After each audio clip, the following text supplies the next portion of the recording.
अस्सलाम वालेकुम व्यूअर्स। आज हम दस्तान करबला के इस 7वें हिस्से में बात करेंगे हज़रत इमाम हुसैन अलैहिस्सलाम की शहादत के बारे में।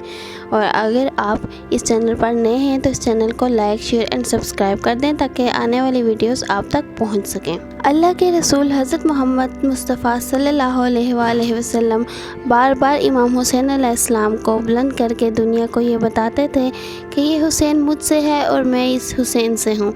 ऐ लोगो, अगर इस हुसैन पे कोई मुश्किल वक्त आ जाए और तुमसे ये मदद तलब करें तो इसका साथ देना, क्योंकि ये जन्नत के जवानों का सरदार है, मेरा खून है, मेरी औलाद है। लेकिन अफसोस अभी रसूलुल्लाह सल्लल्लाहु अलैहि वसल्लम की रहलत को थोड़ा ही वक्त गुजरा था कि करबला के मैदान में एक तरफ तो 9 लाख का मजमा था तो दूसरी तरफ वो हुसैन जिसको अल्लाह के रसूल सल्लल्लाहु अलैहि वसल्लम अपने कंधे पे सवार करते थे। इमाम हुसैन अलैहिस्सलाम अपने नाना की उम्मत से बार बार कहते रहे कि क्यों मेरा रास्ता रोका है। ऐ लोगो, मुझे पहचानो, मैं तुम्हारे नबी का ही नवासा हूँ। क्यों 3 दिन से मेरे बच्चों को प्यासा रखा है, क्यों मेरे अजीज़ व अकारब को शहीद किया है। क्या मैंने रसूलुल्लाह की शरीयत में कोई तरमीम की है या किसी इंसान का हक़ खाया है या किसी इंसान पे जुल्म किया है। इतने में फौज यजीद एक आवाज़ में कहने लगी, ऐ हुसैन, हम सब तुझे तेरे बाबा अली के बुग़्ज़ में कत्ल कर रहे हैं ताकि यजीद हमारी झोलियाँ दौलत से भर दे।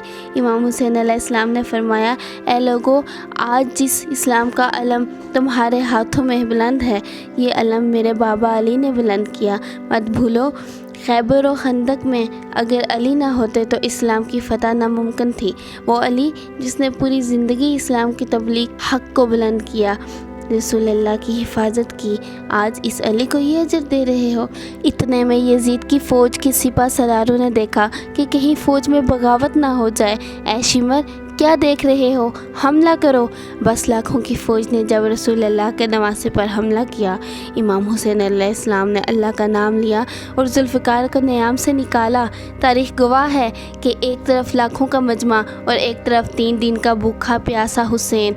इस तरह की जंग पहले कभी नहीं देखी थी कि एक तन्हा इंसान लाखों के मजमा को इस तरह फिन्नार कर रहा है कि फ़ौज अशकिया वापस पलट के भागने लगी। इमाम हुसैन अलैहिस्सलाम फ़ौज यजीद से मुखातब होकर फरमाते हैं कि आओ, 3 दिन के भूखे की जंग देखो, 3 दिन के प्यासे की जंग देखो, रसूलुल्लाह के नवासे की जंग देखो, उसकी जंग देखो कि जिसका जवान भाई मारा गया, जिसके जवान बेटे को नज़रों के सामने कत्ल किया गया, जिसने अपने ही हाथों से अपने बच्चों की कब्र बनाई।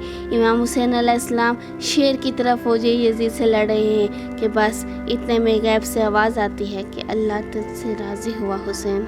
बस इस सदा का सुनना था कि इमाम हुसैन अलैहिस्सलाम ने अपने जुल्फ़िकार को थाम लिया।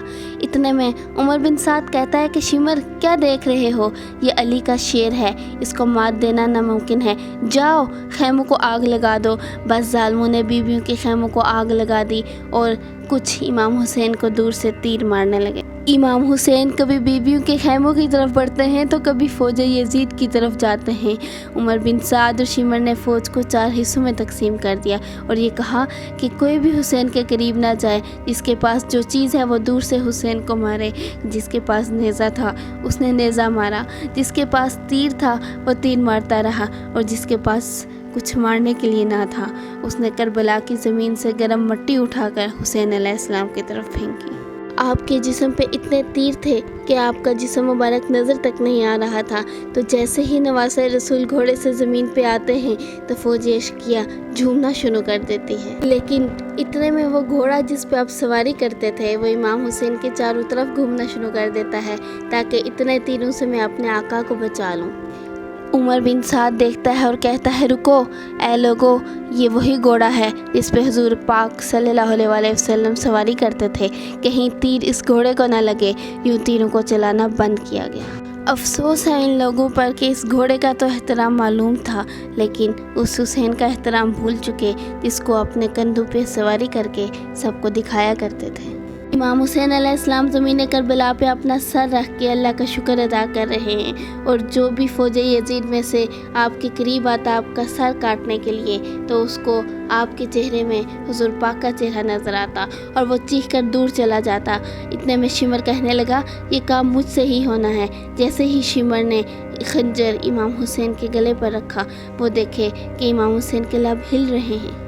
امام حسین علیہ السلام کا پورا خاندان قتل کر دیا، 3 دن تک بچوں کو پیاسا رکھا۔ شاید حسین ہمیں بد دعا دے رہے ہوں گے۔ سننے کے لیے کان قریب کیے تو امام حسین علیہ السلام اللہ کے دربار میں اللہ کی نعمتوں کا شکر ادا کر رہے ہیں۔ اتنے میں امام حسین نے آنکھیں کھولی اور شمر سے کہا کہ اے شمر، کیا تو یہ نہیں جانتا کہ میں رسول اللہ کا نواسا ہوں، جنت کا سردار ہوں، بے جرم ہوں؟ شمر نے کہا ہاں مجھے معلوم ہے۔ پھر آپ نے فرمایا تو کیوں قتل کر رہے ہو؟ شمر نے کہا تاکہ یزید میری جھولی دنیا میں دولت سے بھر دے۔ یہ کہتے کہتے شمر نے امام حسین کا گلا کاٹ دیا۔ فوجی یزید مسلسل جھومتی رہی۔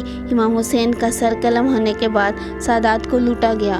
حسین کے سر کو نوک کے تلوار پہ لٹکا دیا۔ بی بی سکینہ کو تماچے مارنے لگے۔ رسول اللہ کی نواسیوں کے سر سے چادر کو لوٹ لیا اور امام حسین کے جسم مبارک کی توہین کرنے لگے۔ امام حسین کے جسم پہ جو چیزیں تھیں ان کو لوٹنے لگے۔ اتنے میں ایک شخص امام کے قریب آیا۔ امام حسین کے ہاتھ میں ایک انگوٹھی پہنی تھی، اتارنے کی کوشش کی تو وہ نہ اتری۔ انگلی کاٹ کے انگوٹھی لے گیا۔ وہ آپ کے جسم مبارک کو رسیوں سے باندھ کر کربلا کی گرم زمین پہ ادھر سے ادھر پھرایا گیا۔ مغرب کے گھوڑے مشرق کی طرف اور مشرق کے گھوڑے مغرب کی طرف دوڑتے رہے۔ امام حسین کا جسم پامال ہوتا رہا۔ امام جعفر صادق فرماتے ہیں کہ میرا سلام ہو میرے غریب دادا پر کہ جس کی لاش کو اس طرح سے پامال کیا گیا۔